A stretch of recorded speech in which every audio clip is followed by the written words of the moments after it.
아멘. 하나님의 인도하심을 받으려면 물음표. 네, 이 제목으로 하나님의 은혜를 나누겠습니다. 오늘 크게 두 가지 주제로 하나님의 말씀을 나누겠습니다. 첫 번째는 하나님의 인도하심이 무엇인가. 하나님의 인도하심, 즉 구름의 움직임에 따라 이스라엘 백성들은 광야 40년을 하나님의 음성에 그리고 명령에 반응했습니다. 구름의 인도함, 구름의 움직임이라는 것이 무엇이었을까? 그 의미에 대해서 먼저 살펴보고요. 그리고 그 뒤에 이어서 하나님의 인도하심을 받는 방법은 무엇인가? 그 인도하심을 받는 원리를 한번 나누도록 하겠습니다. 먼저 첫 번째 주제입니다. 하나님의 인도하심, 구름을 따라갑니다. 질문입니다. 왜 하나님은 구름으로 이스라엘 백성들을 인도해 주셨을까요? 하나님께서 이스라엘 백성들을 이끌어 가시는 방법은 구름이었습니다. 왜 구름으로 그들을 이끌으셨을까요? 민수기 9장 17절로 18절 말씀을 한번 읽겠습니다. 시작. 구름이 성막에서 떠오르는 때에는 이스라엘 자손이 곧 행진하였고 머무는 곳에 이스라엘 자손이 진을 쳤으니 이스라엘 자손이 여호와의 명령을 따라 행진하였고 여호와의 명령을 따라 진을 쳤으며 구름이 성막 위에 머무는 동안에는 그들이 진영에 머물렀다. 구름의 움직임에 따라서만 그들은 움직일 수 있었습니다. 그래서 이 구름의 세 가지 의미를 한번 묵상해 봤습니다. 첫 번째 한번 읽어볼까요? 시작. 하나님의 영광과 임재. 첫 번째는 하나님의 영광과 임재가 나타났던 것을 구름으로 보여주셨습니다. 그리고 두 번째입니다. 시작. 하나님의 명령과 법도. 하나님의 명령과 법도. 오늘 본문에서 어쩌면 가장 많이 나오는 단어로 저는 좀 보여지는데 명령이라는 단어가 계속 반복해서 나옵니다. 구름의 움직임은 여호와의 명령이었다라는 거죠. 그리고 세 번째 읽겠습니다. 시작. 하나님의 인도와 보호. 하나님의 인도하심, 보호하심. 이 세 가지를 한번 정리해 봤어요. 첫 번째인데요, 하나님의 영광과 임재를 어떻게 알 수 있었냐. 출애굽기 40장에는 오늘 본문의 민수기 9장의 말씀과 같은 내용이 거기에 기록되어 있습니다. 40장 34절 말씀을 보니까 함께 읽습니다. 시작.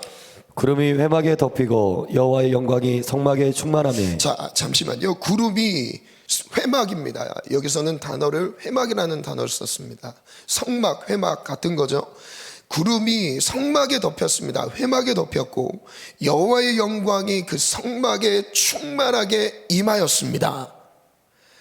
여호와의 영광이 구름이 임했던 것과 연결되어서 그 내적으로 나타났던 것이 영광이 충만하게 임했던 것이었어요. 모세가 회막에 들어갈 수 없었을 정도였습니다.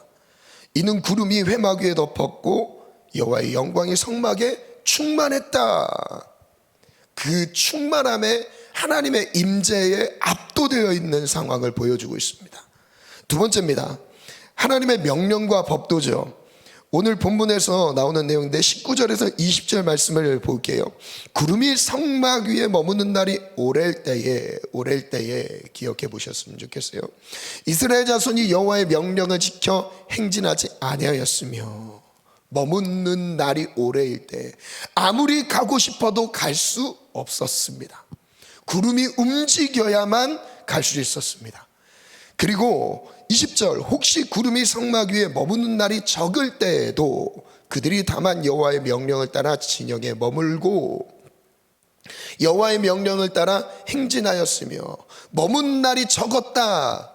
이 머무는 날이 적었다는 것은 하루였을 수도 있고요, 이틀일 수도 있었고요, 그것이 조금 더 다른 지형보다는 조금 더 안정되어 있는 지형이라고 해도 광야는 거기서 거기겠지만 그래도 하나님의 구름의 움직임에 따라 그들은 움직여야 됐어요. 바로 짐을 싸고 출발해야 됐어요.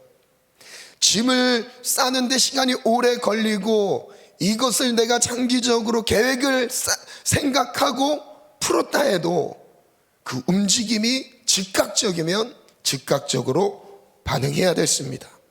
21절, 혹시 구름이 저녁부터 아침까지 있다가 아침에 그 구름이 떠오를 때에는 그들이 행진하였고, 하루 중에 시기 상황을 말하는 거죠. 때 아침에 구름이 움직일 때 아침에 움직였대요. 구름이 밤낮 있다가 떠오르면 곧 행진하였고. 22절 읽어볼까요? 시작. 이틀이든지 한 달이든지 1년이든지 구름이 성막위에 머물러 있을 동안에는 이스라엘 자손이 진영에 머물고 행진하지 아니하다가 떠오르면 행진하였으니, 이틀이든지 한 달이든지 1년이든지 1년도 머물렀던 기간이 있었던 것 같아요. 성막 위에 머물러 있는 동안에는 그들이 머물러 있었던 겁니다. 즉 구름은 하나님이 그들과 지금 함께하고 있다는 것을, 임재를 상징하고 있어요. 보여주고 있어요. 그 구름을 통해서 하나님이 우리를 지키시고 있구나, 우리를 인도하는구나, 이것을 느끼고 있는 거였죠. 머무는 시기와 행진의 신호는 오직 구름의 움직임밖에 없었습니다. 이스라엘 백성들의 상황과 상관없이 구름은 움직였습니다. 그리고 행진했습니다. 우리의 상황에 따라 하나님이 인도해 주시는 게 아니라는 거죠.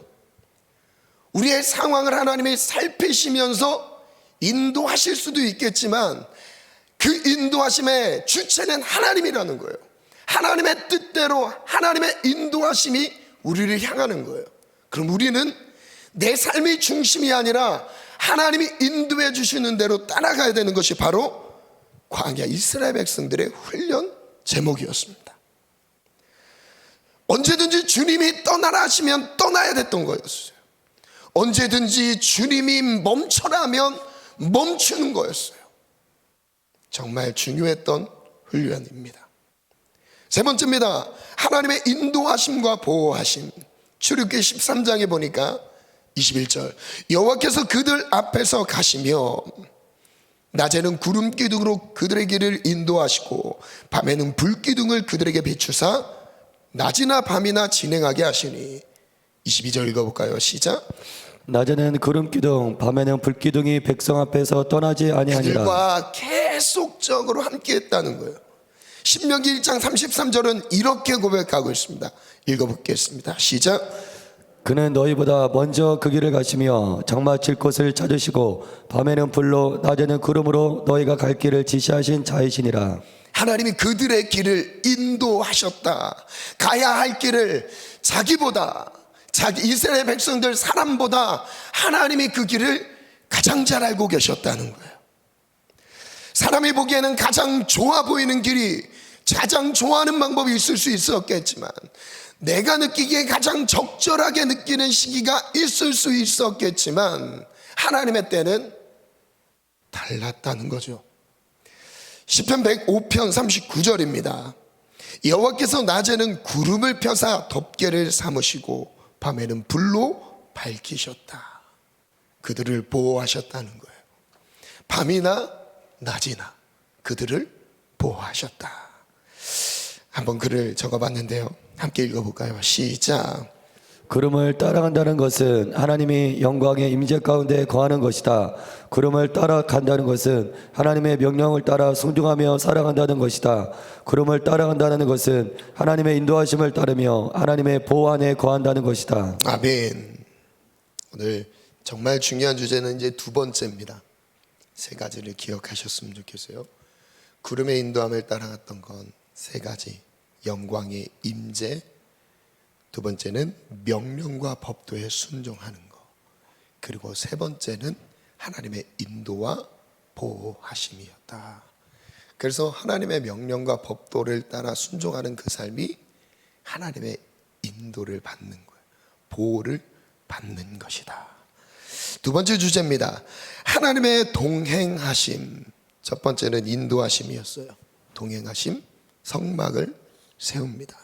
질문입니다. 구름 기둥은 언제 떠올랐는가? 언제 떠올랐을까요? 민수기 9장 15절 말씀입니다. 함께 읽어볼까요? 시작. 성막을 세운 날에 구름이 성막 곧 증거의 성막을 덮었고. 시기를 말씀하고 계세요. 집중적으로 그 구름이 성막을 덮었을 때, 그때가 언제죠? 여호와의 영광의 임재가 덮었을 때, 그때는 성막을 세운 날입니다. 자, 여기에 포인트를 두고 말씀을 나눠볼게요. 하나님의 인도하심을 받고 싶습니다. 하나님 인도해 주세요라는 기도 제목을 누구나 가질 수 있습니다. 그리고 이스라엘 백성들에게 눈에 보이듯 구름 기둥이 떠올랐던 것처럼 하나님 내 삶에 구름 기둥이 떠오르기를 원합니다. 그 기도 제목을 가질 수 있어요. 그런데 먼저 성막을 세울 것을 말씀하고 계십니다. 하나님의 영광의 임재가 임할 수 있는 곳이 필요하다는 거예요. 하나님이 함께 하시도록 내 삶에 구별된 공간이 있으십니까? 하나님의 영광의 임재가 있은 뒤에 인도하심이 있는 거였어요. 즉 하나님의 함께 하심이 충만하게 느껴진 뒤에 하나님이 그들의 길을 인도하는 거였어요. 성막에 충만하게 임했던 여호와의 영광, 구름 기둥이 성막을 덮었던 것처럼 나의 삶이 인도함을 받는 것보다 더 중요한 것이 여호와의 영광의 임재가 덮는 거였어요. 우리는 무엇을 구해야 할까요? 출애굽기 36장부터 40장 33절에까지 거의 끝까지죠. 내용은 성막을 어떻게 짓는지를 말씀하고 계십니다. 아주 구체적으로 말씀하셨어요. 그래서 출애굽기 40장 33절은 이렇게 기록하고 있습니다. 함께 읽어볼까요? 시작. 모세가 이같이 역사를 마치니 모세가 성막을 하나님께서 보여주신 대로 그와 같이 순종하면서 지었던 거였어요. 역시 말씀에 순종했던 거죠. 성막 건축을 마친 뒤에 어떤 일이 일어나죠? 이 성막을 다 지은 다음에 40장 34절부터 35절까지의 일이 일어납니다. 함께 읽어볼까요? 시작. 구름이 회막에 덮이고 여호와의 영광이 성막에 충만하매. 오늘 읽었던 본문 말씀은 출애굽기 40장 지금 읽은 이 말씀과 같은 맥락입니다. 같은 내용이에요. 구름이 회막에 덮였을 때 여호와의 영광이 성막이 충만하게 임했을 때가 언제였냐면 성막을 다 지었을 때였어요. 모세가 이같이 역사를 마치니라 마침표를 찍고 그 다음에 하나님의 영광이 임합니다. 성막 위에 임했던 거예요. 하나님은 지금 무엇을 주목하시냐면 성막을 주목하고 계세요. 거룩함을 주목하고 계셨어요.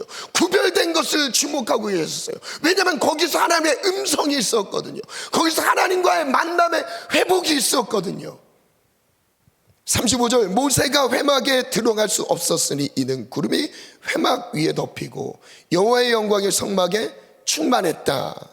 그래서 첫 번째는 성막 위에 구름이 덮였다. 두 번째는 성막 안에 여호와의 영광이 충만했다. 우리가 하나님의 인도함을 받는 것보다 더 중요한 것이 있습니다. 하나님의 인도함의 사인을 구하는 것보다 더 중요한 게 있어요. 그게 바로 하나님과 함께하는 삶이에요. 오늘 내가 어느 처소에 하나님이 나를 인도하셨느냐도 중요할 수 있지만 그건 그 다음 문제인 거예요. 오늘 내게 허락된 곳에서 그것이 가정이든 일터든 하나님 내게 허락하신 곳에서 하나님의 영광의 임재가 있느냐, 하나님이 함께 하시느냐, 이게 더 중요한 거예요. 그곳이 비록 요셉은 감옥이었어요. 요셉은 종살이였습니다. 사람들이 보기에는 고난을 받는 자리였어요. 사람들이 보기에는 재앙을 겪은 자리였어요. 그런데 재앙이 아니었습니다.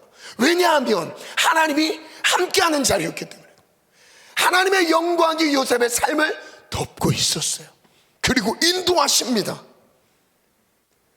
사람들이 봤을 때 우리가 느끼기에 좋아 보이는 장소가 하나님이 인도하시는 자리가 아니라는 거죠. 하나님이 함께 하시는가?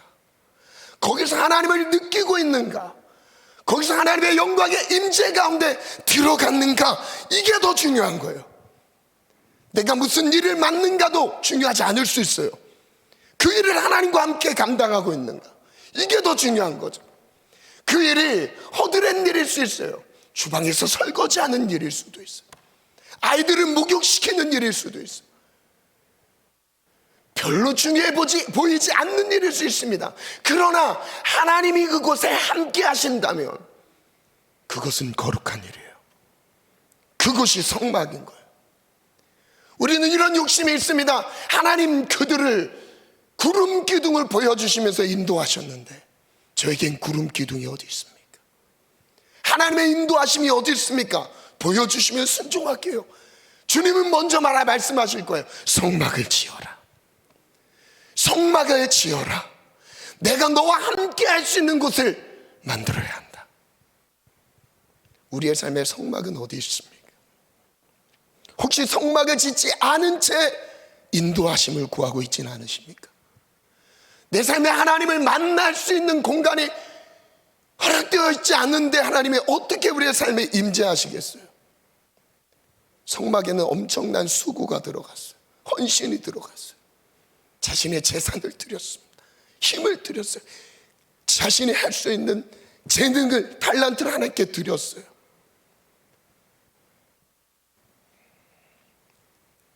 성막은 하나님이 함께 하고 계신 것을 보여줬습니다. 그리고 그것을 통해 인도하심을 받게 됩니다. 나의 삶에 하나님이 함께 하실 수 있도록 구별된 성막은 어디 있습니까? 질문입니다. 구름 기둥은 어디에 떠올랐는가? 구름 기둥은 이스라엘 백성 위에 떠오르지 않았습니다. 한번 말씀 띄워주시겠어요? 민수기 9장 18절, 19절, 20절, 22절. 구름은 성막 위에 떠올랐어요. 내 삶이 중심이 아닌 거예요. 내 삶을 인도하시는 게 아닌 거예요. 성막 위에 덮였던 구름, 내 삶을 덮고 있는 구름이 아닙니다. 이스라엘 백성들을 덮고 있는 구름이 아니에요. 이스라엘 백성들을 인도하는 구름이 아닌 거예요. 더 자세히 표현하자면 구름은 성막을 덮고 있었던 거예요. 마지막 글을 적어봤습니다. 성막 위의 구름. 구름은 이스라엘 백성 위에 떠 있는 것으로 보이지만 더 정확히 표현하자면 구름은 성막 위에 떠 있다. 하나님이 이스라엘 백성들을 인도하시는 것도 맞지만 더 정확하게 표현하자면 성막에 임한 하나님의 임재가 이스라엘을 이끌어 가셨다. 이스라엘 백성이 주체가 아니라 성막이 주체라는 것을 기억해야 한다. 결국 하나님의 말씀으로 이스라엘을 인도하신 것이다. 우리는 하나님의 인도하심을 구한다. 내 인생에 구름이 떠오른다면 언제든지 따라갈 수 있다고 생각한다. 그래서 우리는 구름이 떠오르기를 기다린다. 어디로 가야 할지, 무엇을 해야 할지 묻고 또 물으며 하나님의 인도하심을 구한다. 하지만 하나님은 먼저 우리의 삶이 성막, 성전이 되길 바라신다. 하나님의 인도하심을 따르는 것도 중요하겠지만 그보다 하나님과 함께하는 삶을 훈련하신다. 하나님의 인도하심을 따르는 것보다 이 40년 광야를 통해 진짜 훈련하셨던 그 본질은 인도하심이 아니라 함께 하시는 거였어요.